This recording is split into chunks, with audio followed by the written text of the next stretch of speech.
Dude, it's really fascinating because I've had Mafia guys on the podcast. Yeah. They say the government is a criminal organization. 100%. I mean, one of the biggest like red pills for me was just learning the history of intelligence agencies and how right from the very founding of the CIA, before we even founded the CIA, we were already in bed with the mob and the mafia during World War II.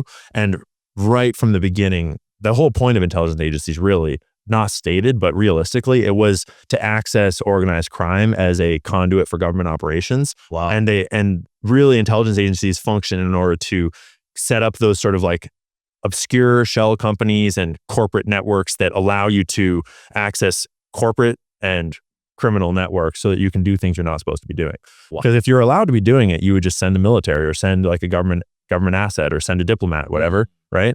The whole point of covert operations is that if your operation gets found out, it doesn't trace back to your government. And that's always been the point. And they've always done that through these networks of like weird NGOs and weird shell companies. And when you learn about the history of the CIA and all other intelligence agencies too, you learn that, oh, there's so much precedent for this. Like their entire history is the same pattern. So we shouldn't be surprised when we discover it now. We should be expecting it. That's so interesting. So from inception, they had this kind of planned out. I was under the assumption they kind of got hijacked. No, yeah, a lot of people are. So the brief version is that Truman, the president that signed the CIA into reality, right after World War II, he wanted it to be like a newspaper. He wanted it to be like just my information briefing. But the founder of the CIA, Allen Dulles, and all the people around him, they thought that intelligence gathering was like peasant work, and they thought it was retarded. And they were just utilizing that to get Truman on the hook because they wanted covert operations, because they were all corporate lawyers.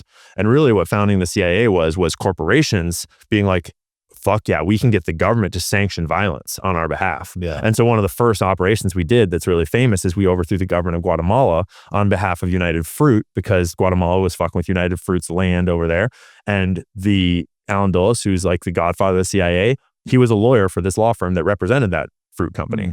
And so it's right from the start, it's been the CIA acting on behalf of their corporate interests, on behalf of organized crime interests, on behalf of the people that are at the top of their networks, whatever their personal interests are.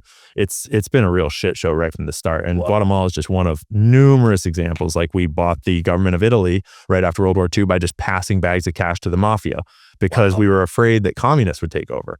Right? Like we bought the government of Japan out all throughout the 50s, more or less, 50s and 60s.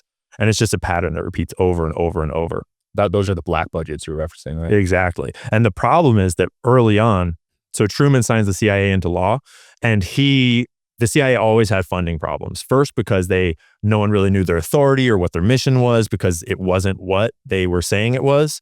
And so they never had enough money. And so really early on, and this is sort of where this is like the missing link that most people don't realize, is that the CIA needed a shitload more money than they were getting for operations they weren't supposed to be doing, but was their real goal was these covert operations. And so they realized, well, we can fund covert operations with covert operations. And what that quickly turned into was drug smuggling. And so the CIA in Vietnam was helping to cultivate the heroin in the poppy fields in Laos and Vietnam. And they were smuggling that and getting black budget money from that. They were doing the Iran-Contra scandal, which was cocaine trafficking, which has largely been exposed now from Central and South America. And it's not really been fully exposed yet, but Afghanistan was the exact same operation where we go in and like the Taliban comes in and takes over Afghanistan, and they outlaw opium cultivation and they burn all the fields down, and they destroy 90 to 95% of opium production in Afghanistan. And at the time, Afghanistan was the world's top opiate producer. And so that's like Big Pharma hates that. The drug smugglers hate that. The CIA hates that. And all of a sudden we go to war in Afghanistan, and then we have U.S. Special Forces guarding the poppy fields.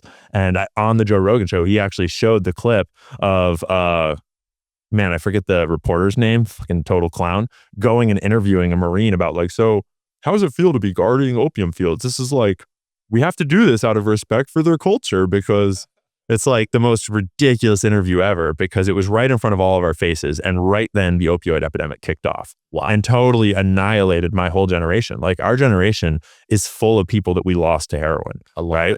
And that was through legal opioid prescriptions as well as illegal heroin.